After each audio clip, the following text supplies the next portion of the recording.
Dengue হলে আসলে কি হয়? শিশুদের ডেঙ্গু হলে হঠাৎ করেই দেখা যাচ্ছে যে ওদের অনেক বেশি জ্বর, 102 থেকে 104 ডিগ্রি জ্বর, এবং এই ডেঙ্গু জ্বরের সাথে সাথে দেখা যাচ্ছে ওদের মাথা ব্যথা, প্রচণ্ড চোখ ব্যথা, চোখ ঘোরাতে পারছে না।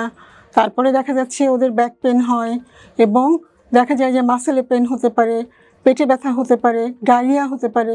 এছাড়াও দেখা যায় যে ওদের 3 দিনের দিন যে গায়ে কিছু র্যাশ দেখা যায়।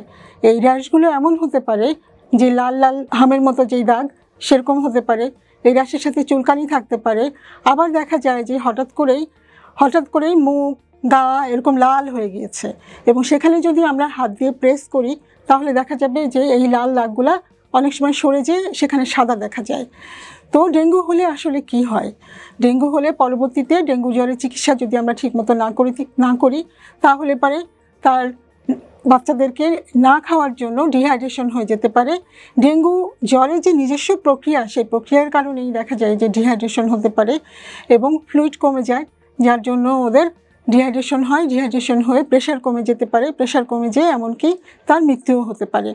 এছাড়া ডেঙ্গু রোগের কারণে তার রক্তক্ষরণ হতে পারে, প্লাটিলেট কমে যেয়ে রক্তক্ষরণ হয়।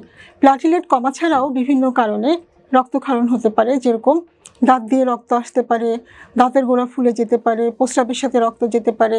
একটু বড় বাচ্চা যারা, তাদেরকে দেখা যায় যে মাসিকের দীর্ঘক্ষণ ধরে চলতে পারে এবং মাসিকের সময় অনেক বেশি ব্লাড যেতে পারে।